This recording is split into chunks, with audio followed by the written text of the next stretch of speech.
로마서 7장에서 바울은 율법에 대해서 부정적으로 계속해서 이야기를 했습니다.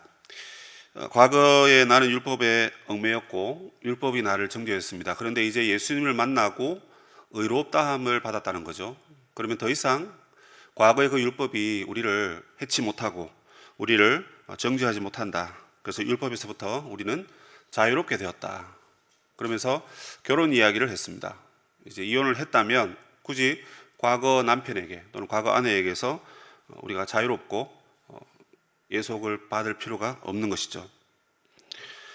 우리가 여러분 직장을 만약에 옮겼다고 칩시다. 그러면 새로운 직장에 출근을 했다면 더 이상 과거 직장의 그 룰에 얽매일 필요는 없잖아요. 그죠? 새로운 환경에 적응해야 되기 때문에 그렇습니다. 그래서 율법에서 해방되었다면 사람들이 이런 이제 질문을 하는 거예요. 우리가 율법의 정죄로부터 해방되었다면 그럼 더 이상 우리는 율법하고 상관없는 삶을 살아도 되는가? 우리에게 더 이상 율법이 필요 없는가? 율법이 무용지물입니까? 그 율법은 그러면 폐기해야 됩니까? 율법을 부정적으로 얘기했기 때문에 율법은 필요 없는 거구나. 특별히 지금 신약 시대고 성령 시대라 그러니까 더 이상 과거의 이 율법을 우리가 굳이 연구하거나 쳐다볼 필요가 없는 것 아닙니까? 이런 이제 의문을 갖기 시작한 것입니다. 이에 대해서 바울이 율법을 변호하는 것이 7장에 있는 나머지 본문의 이야기입니다. 자, 율법을 여러분 폐기해야 됩니까? 율법을 버려야 됩니까? 그러면 아닙니다. 그죠? 바울이 말하는 것은 아니라는 것입니다. 율법을 버리면 안 되고 율법을 무시하면 안 된다는 것입니다. 신자에게 의롭다함을 받은 사람들에게도 이 율법은 반드시 필요하다는 것입니다. 구원받기 이전의 사람들은 율법을 통해서 그리스도께로 인도함을 받았습니다. 율법이 있음으로 인해서 우리를 주님께로 인도하는 역할을 했다고 했습니다. 그런데 이제 구원받은 우리에게는 또 다른 율법의 용도가 있고 율법의 목적이 있다는 겁니다. 그 첫 번째 이야기가 무엇입니까? 바로 율법은 죄를 깨닫게 한다는 것입니다. 구원받은 백성에게도 여러분 죄라는 것을 우리가 뿌리 뽑지 못했다는 겁니다. 아직까지 우리가 육신에 얽매였기 때문에 우리의 힘으로 죄를 이길 수가 없는 거예요. 죄와 함께 더불어 살아간다 그 말이죠. 우리 자신을 한번 돌아보십시오. 우리가 선한 일을 한다고 하지만 어떻게 보면 우리가 또 악한 것을 생각하고 그렇게 해서 우리가 원하지만 그 원하는 대로 살지 못하는 그런 이야기를 바울이 후반부에도 하고 있지 않습니까? 그렇기 때문에 여러분 그런 우리에게 죄를 죄로 인식하고 깨닫게 하기 위해서 율법은 반드시 필요하다는 것입니다. 7절에 보시면 그런즉 우리가 무슨 말을 하리요? 율법이 죄입니까? 그럴 수 없느니라. 율법은 죄가 아니라는 것입니다. 그리고 이렇게 말해요. 율법으로 말미암지 않고는 내가 죄를 알지 못하였으니 이렇게 되어 있습니다. 율법이 있기 때문에 내가 잘못했구나. 이렇게 하면 안 되는구나. 이걸 내가 깨닫게 되었다는 것입니다. 율법은 여러분 하나님께서 우리에게 주신 하나님의 인격이고 하나님의 성품이 들어가 있어요. 말은 사람의 인격을 담는다고 했지 않습니까? 하물며 하나님의 말씀이라면 얼마나 그 속에 여러분 하나님의 우리를 향한 놀라운 사랑이 들어있겠습니까? 그런데 하나님 우리에게 율법을 주셨어요. 모세를 시내산에 불렀습니다. 친히 불꽃으로 두 돌판에 새기셔서 하나님 한 개 가지시고 우리에게 또 하나를 주셨죠. 그래서 너는 이제 내 백성이고 내가 너를 너무 사랑하고 너희들이 나를 섬기는 방법은 이러이러하다 하면서 출애굽기가 레위기를 통해서 우리에게 하나님 섬기는 방법을 주셨습니다. 그러므로 여러분 율법 자체가 죄가 아닙니다. 율법 자체가 잘못된 것이 아니고 율법 자체를 쓸모없다. 내가 예수만 있으면 되지 무슨 더 이상 율법이 필요하냐 이런 생각은 잘못된 생각입니다.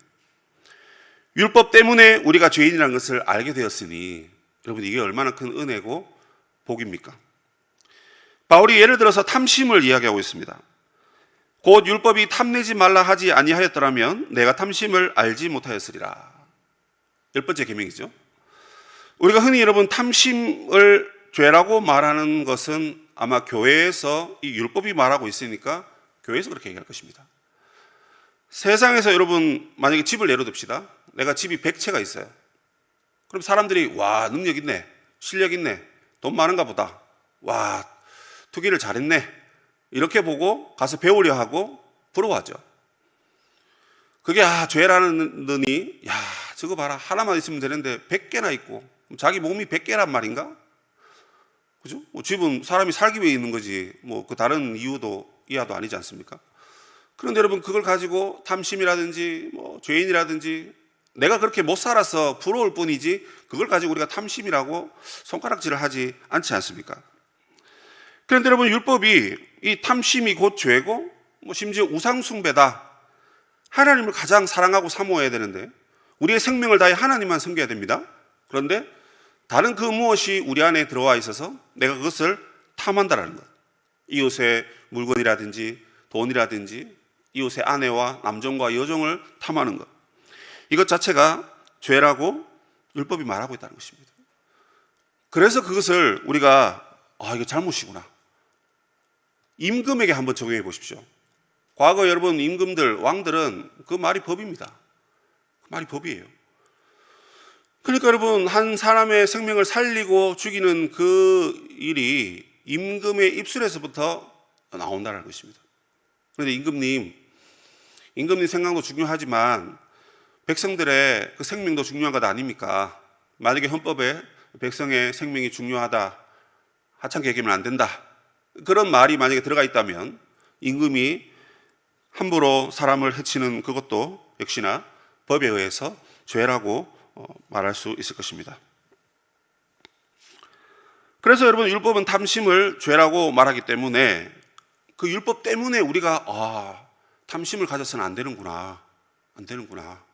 각자의 사유재산을 인정하고 하나님이 나를 사랑하시듯 하나님이 저 사람도 사랑하시고 하나님 우리를 사랑하시듯 하나님이 안 믿는 저들도 사랑하시는구나. 그래서 여러분 우리가 신앙생활 좀 오래 하고 하나님 말씀에 깊이 빠져서 하나님 사랑을 깊이 이렇게 느끼면요, 원수를 여러분 사랑하는 단계까지 가게 되잖아요. 처음에는 선과 악을 구분합니다. 그래서 나는 옳고 저 사람은 악하다 해서 대립각을 세우죠. 그래서 막 싸워요. 근데 하나님 은혜를 진짜 많이 받으면 웬만한 그런 악함이라든지, 물론 그것을 동의한다는 건 아니지만 악함과 분냄과 그 다음에 어떤 세상 정치가들의 그런 모습들을 보면서 안타까워서 기도하고, 어떻게 사람이 저럴 수 있냐, 역시 인생들은 참 볼품이 없구나, 이런 깨달음에 이르게 되는 것이지 끝까지 그 사람들을 죽여야 된다느니 몰아내야 된다느니 그런 얘기들은 하지 않는 것이죠. 결국 여러분 율법이 우리의 죄를 여러분 깨닫게 하는 것입니다. 다른 사람들의 잘못을 보면서 우리의 죄를 깨닫게 하고 또한 우리의 잘못을 율법이 우리 스스로를 들여다보게 하는 겁니다. 새벽마다 여러분 큐티하시고 말씀을 보시잖아요. 지식을 쌓으려고 보십니까? 아니지 않습니까? 그 율법이, 그 말씀이 오늘 내 심령에게 나의 연약한 부분을 뭐라고 말씀하시는지, 그리고 어떤 위로를 주시는지 그 죄를 깨닫고 회개하고 하나님도 의지하는 그런 말씀으로 여러분 우리에게 다가오고 있지 않습니까? 그렇기 때문에 여러분 율법이 악하거나 율법이 죄가 아니라는 것입니다. 그럼 무엇이 문제입니까? 바울의 그 다음 논지는 바로 죄가 문제라는 겁니다. 8절에 보십시오. 그러나 죄가 기회를 타서 계명으로 말미암아 내 속에 온갖 탐심을 이루었다, 이렇게 되어 있습니다. 문제는 여러분 죄입니다. 죄. 이 죄라는 것을 이 바울이 마치 잠언에 나오는 음녀를 인격화하듯이 이 죄를 의인화했습니다. 죄를 마치 사람인 것처럼 얘기해요. 죄라는 것이 율법을 이용해서 교묘하게 우리에게 부추긴다는 것입니다. 자, 예를 들어서 이런 겁니다. 제가 목회자입니다. 서목사, 너 목회자잖아. 근데 너 내가 보니까 신앙생활 예수 처음 믿은 한 달밖에 안 된, 1년밖에 안 된 그 어떤 성도보다 네가 신앙생활 더 나태하게 하는 것 같다. 담임 목사님 계시면 막 열심히 일하는 것 같은데 안 계시면 농땡이 피우고, 너 그러면 되겠니? 이렇게 뭐예요? 악한 것이, 죄가 계속해서 나를 공격한다는 거예요. 무엇을 기준으로? 율법이라는 것을 탁 들이대면서, 야, 너 하나님의 종이잖아. 너 하나님 나라 백성이라며. 너 예수만 옳고 예수만 믿고 산다며. 예수를 위해서 네 생명을 바치고 살겠다며. 그런데 너 왜 그 모양으로 사냐? 이렇게 죄라는 것이 계속해서 우리를 공격하는 것입니다. 그래서 바울이 이렇게 말합니다. 내가 과거에 율법을 알지 못했을 때는 죄를 죄로 안 여겼다는 거예요. 그 말은 여러분 율법을 통해서 하나님이 어떤 분인가를 진심으로 인격적으로 느끼기 전에는 그냥 문자로 본 겁니다. 그래서 열심히 율법을 지켰어요.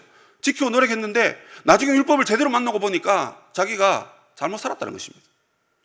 그리고 잘못 살았다는 것은 율법이 그러면 계속 우리를 공격하고 우리를 위협에 빠지게 하느냐, 그게 아니라 죄라는 것이 계속 우리를 억압하고 정죄하고 우리를 죽게 만들고 그렇게 했다는 것입니다. 도리어 율법은 선한 것이고 죄가 율법을 이용해서 우리를 죽이려고 한 것이 바로 문제였다, 그렇게 얘기합니다. 여러분, 만약에 여러분 살인사건이 났다고 칩시다. 용의자가 피해자를 칼로 죽였다고 칩시다. 이때 여러분, 칼을 사용한 피의자가 나쁜 것입니까? 아니면 칼 자체가 나쁜 것입니까? 칼 자체는 여러분 잘못이 없습니다. 칼에 참 유용합니다. 요리를 할 때 여러분 칼이 있어야 음식물들을 잘게 부시고 자르지 않습니까? 다만 여러분, 칼을 사용한 이 피의자가 나쁜 거죠. 마찬가지로 여러분, 율법 자체는 나쁜 게 아닙니다.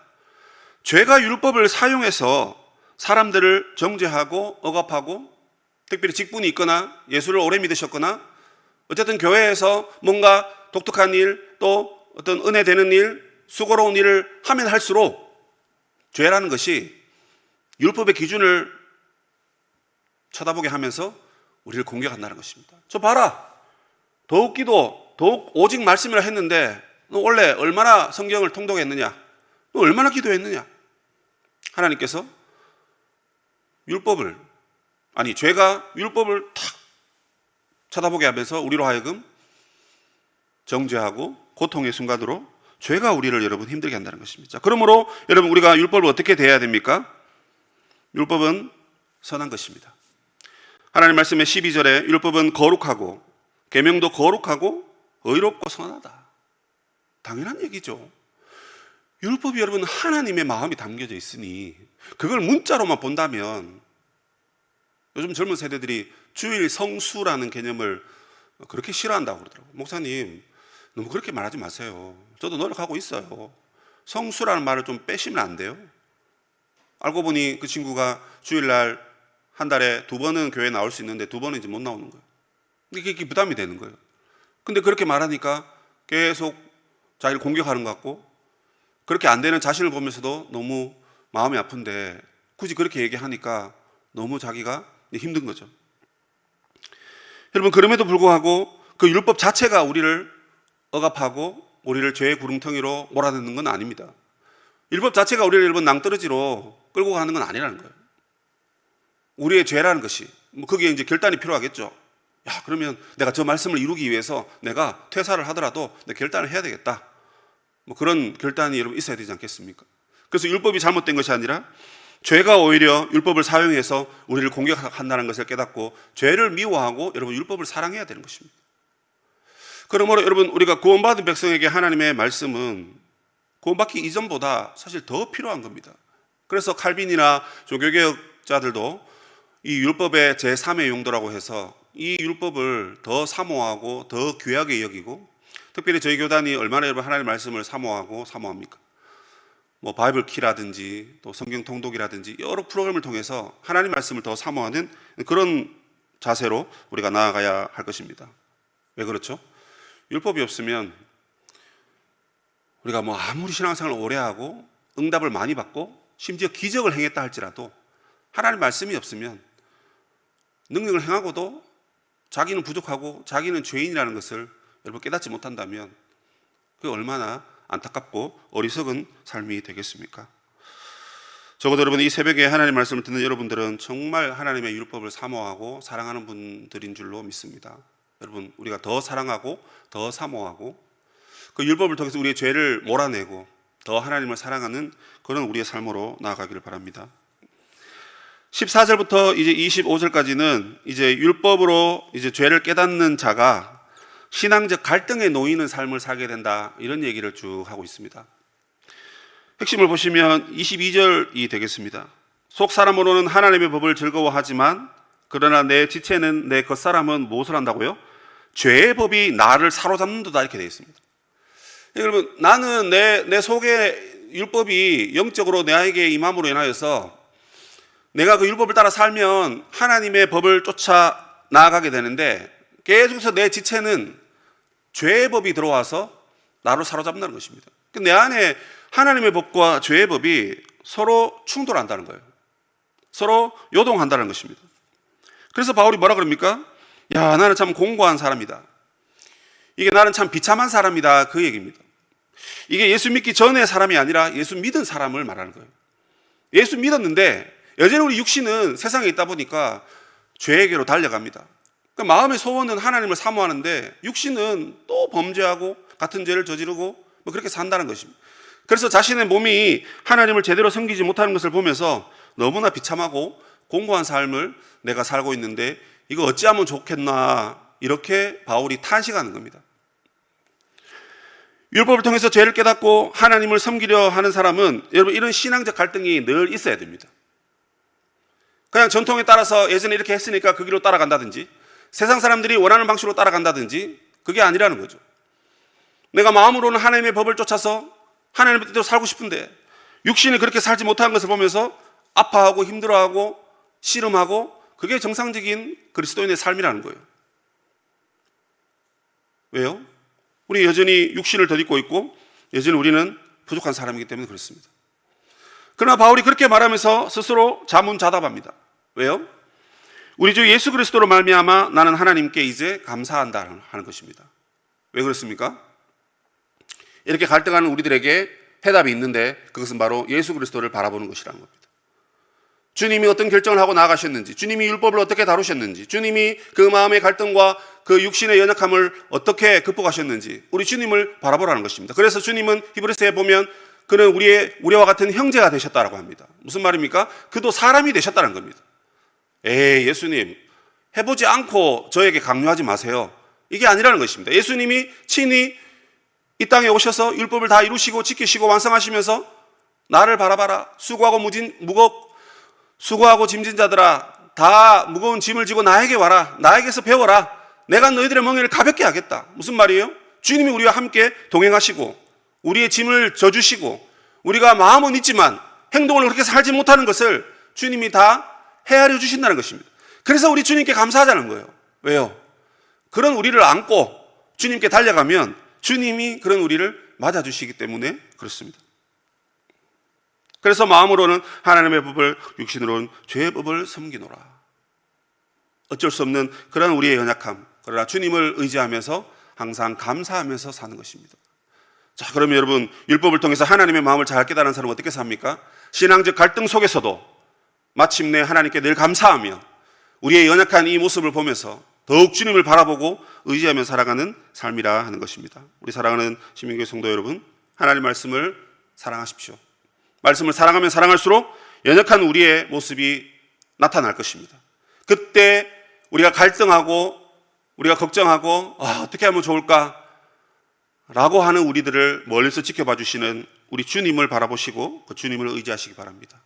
그리고 우리가 주님 부신 그날까지 계속해서 이런 갈등 속에서 포기하지 마시고 주님을 바라보면서 우리의 삶을 주께 온전히 드리고 주님만 의지하며 살아가시는 우리 성도님이 되시기를 주님의 이름으로 축복합니다. 하늘에 계신 우리 아버지, 아버지의 이름을 거룩하게 하시며 아버지의 나라가 오게 하시며 아버지의 뜻이 하늘에서와 같이 땅에서도 이루어지게 하소서.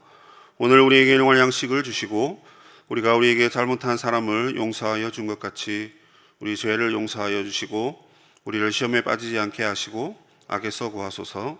나라와 권능과 영광이 영원히 아버지의 것입니다. 아멘.